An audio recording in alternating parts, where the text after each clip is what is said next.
Olá, meus amigos e minhas amigas, tudo bem com vocês? Eu sou Gustavo Eugênio do CGE Consultoria de Estudos Jurídicos e hoje, pessoal, estou aqui de volta para dar continuidade a essa série de vídeos de aplicação das súmulas do TST no direito do trabalho. E hoje eu quero conversar com vocês sobre a súmula número 15 do TST. Mas antes de mais nada, pessoal, eu peço para vocês que acionem o sino de notificações.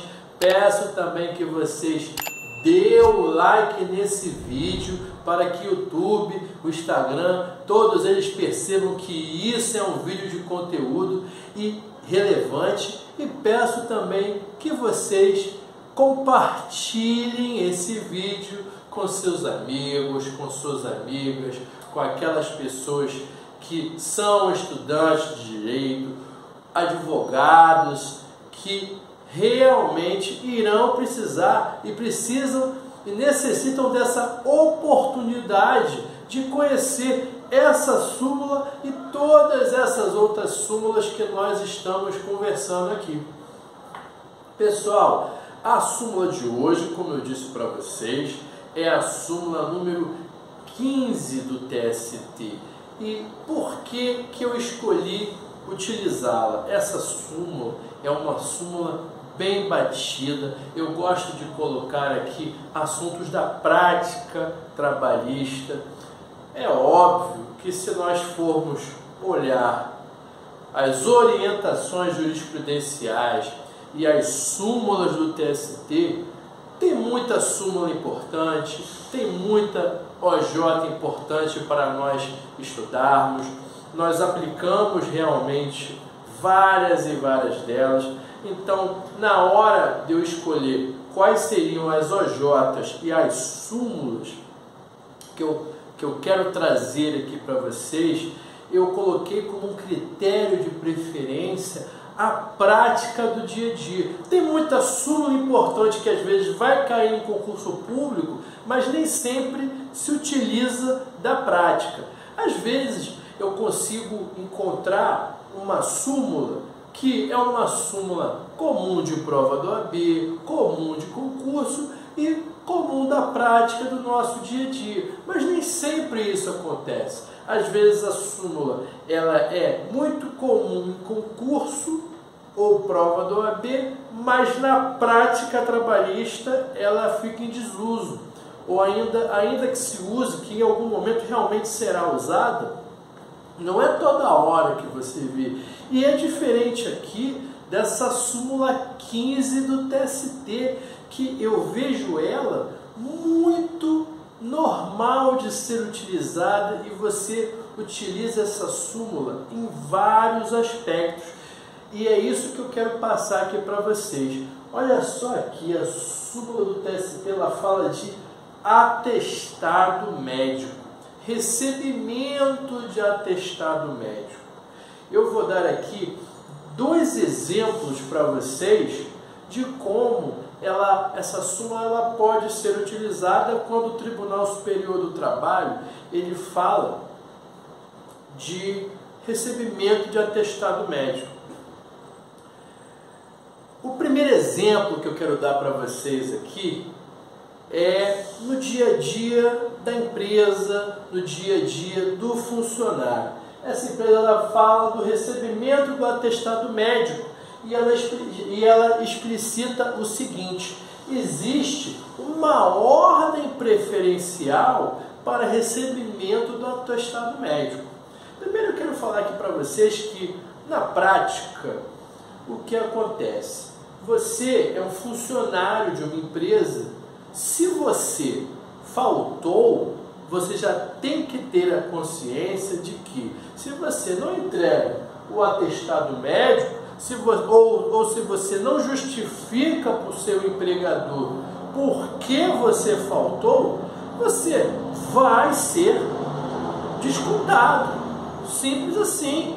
Você recebe o seu salário, quando você dividir, você calcula, você recebe pelo dia trabalhado, pelas horas trabalhadas. Se você não trabalhou naquele dia, se você não trabalhou naquelas horas, você não faz jus ao recebimento do valor. E é assim que você precisa entender o seu contrato de trabalho. Porque o contrato de trabalho, ele gera direitos e obrigações para ambas as partes.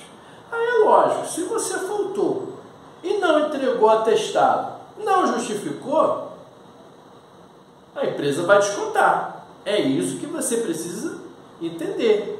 Você precisa saber que existe um artigo na CLT, o artigo 473 da CLT, ele coloca ali um rol exemplificativo das possibilidades dos dias que você pode faltar sem ser descontado. Por exemplo, dias de casamento, você tem direito, quando você casa, você tem direito a 3 dias de ausência. Quando você tem filho, você também tem a oportunidade de ter alguns dias para você ficar com a sua família, ficar com a sua esposa, se você é o marido ali, é o cônjuge. O dia que você vai no Tribunal Regional Eleitoral para se alistar, você tem um dia por ano, quando você comprova que você retirou sangue para doação de sangue, você tem direito àquele dia. Então, pessoal, quando um parente próximo, cônjuge, ascendente, descendente falece, você tem o direito ao luto.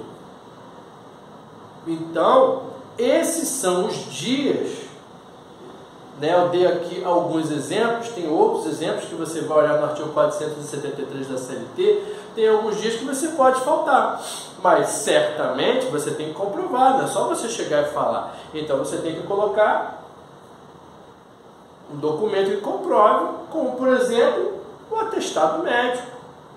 O atestado do médico quando a sua esposa der à luz a uma criança. Esse é um exemplo. No caso de falecimento de parente próximo, certidão de óbito. Se a pessoa não pede e ela fala que não precisa, está tudo bem.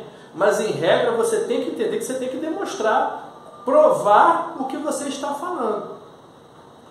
Aí, pessoal, quando nós falamos de atestado médico, o TST ele coloca uma súmula persuasiva. Primeiro que ela deixa claro que existe a possibilidade e a obrigatoriedade de apresentação de atestado. Foi por isso que o TST gastou o precioso tempo dele falando isso aí, ó. Você tem que juntar atestado. E a ordem preferencial é a seguinte: a ordem preferencial você encontra lá no decreto 27048 de 1949, é um decreto muito antigo, que depois até eu vou passar para vocês que a prática mudou um pouco, mas em regra ele ainda está valendo. E o que o decreto ele fala dessa ordem preferencial? Quando você for entregar um atestado, esse atestado tem que ser de um médico conveniado, que é assim que fala a CLT, aí eu simplifiquei aqui e coloquei plano de saúde. Ou ele é conveniado, esse atestado tem que vir de um médico conveniado do plano de saúde da empresa, ou um médico da empresa. Provavelmente você trabalha numa empresa que tem ali um médico do trabalho. Se lá na tua empresa tem um médico do trabalho, aí por acaso você passou mal ali, por algum motivo, você vai lá no médico e pede o atestado. Se esse médico, por algum motivo, não disponibiliza o atestado, aí você vai procurar outros médicos. Como, por exemplo, o conveniado do plano de saúde fornecido pela empresa. Isso é uma possibilidade. Temos outras possibilidades. Ó. A lei ela fala também médico credenciado do SUS. Fala ainda médico do sindicato. Você deve saber que para aqueles que contribuem com o sindicato, tem direito a médico. Também temos aqui, ó, por fim, tirando todas essas hipóteses, lá embaixo o decreto-lei falou, ó, médico de sua livre escolha. Pois é. Você sabia que realmente existe essa ordem preferencial? Provavelmente não sabia, mas é por isso que nós estamos aqui conversando sobre a súmula 15 do TST. Mas você lembra que eu falei para vocês que esse decreto-lei é antigo? Pois é, de 1949. O mundo não para, o mundo evolui. E por mais que exista essa ordem preferencial, e se a lei ela não foi revogada, ainda está em vigor, tenha consciência você que na prática, né, ainda se utiliza as possibilidades, você não precisa necessariamente seguir essa ordem, você precisa saber que existe uma lei. E se alguma empresa se restringir a esse decreto-lei, não fique surpreso, principalmente o advogado. É lógico, você advogado do funcionário, da reclamante ou do reclamante, provavelmente você vai tentar colocar como prioridade médico de livre escolha. Agora, se você é o advogado da empresa, ou a advogada da empresa, se for conveniente para você, você vai buscar a legislação e se socorrer da legislação através da súmula e do decreto.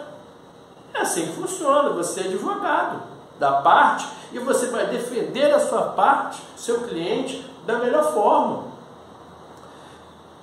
Esse primeiro exemplo que eu dei foi um exemplo de um funcionário que faltou, ou uma funcionária que faltou na empresa. Eu disse para vocês que eu poderia dar 2 exemplos dessa prática, dessa súmula do TST. Vamos imaginar a prática trabalhista, você é advogado, você tem uma audiência marcada para hoje. E aí você recebe a ligação ou do seu cliente autor ou do seu cliente preposto da empresa. O que acontece? Você recebe a informação de que ele está doente, ou que ele foi direto para o hospital, qualquer coisa que tenha acontecido que impossibilitou ele de comparecer. Você, advogado, você vai falar: minha querida, meu querido, já que você está indo no médico, ou você teve esse problema de saúde, por favor, pegue o atestado, que eu vou juntar esse atestado no processo para comprovar que você se ausentou de forma justificada. Porque você sabe muito bem que se o autor ou a autora ele falta na audiência inicial da Justiça do Trabalho, o que acontece? Arquivamento do feito. Se o autor falta na audiência de instrução, ele recebe a pena de confissão. Quando o preposto, que é o representante da reclamada, da empresa, falta na audiência inicial, é revelia. Se esse preposto falta na audiência de instrução, também é confissão. Mas se ele teve doente, tem um motivo justo e relevante, você vai juntar o atestado, com base na súmula 15 do TST, pelos mesmos motivos que eu falei anteriormente. E essas são, por exemplo, as 2 possibilidades de utilização e aplicação da súmula 15 do TST. Teríamos outras que poderíamos conversar aqui, mas essas com certeza são as mais usuais de aplicação dessa súmula. Tudo bem, pessoal? Eu espero que vocês tenham gostado desse tema, gostado desse vídeo. Peço para vocês que vocês dêem o like nesse vídeo, compartilhem esse vídeo e eu desejo a vocês um grande abraço e até a próxima.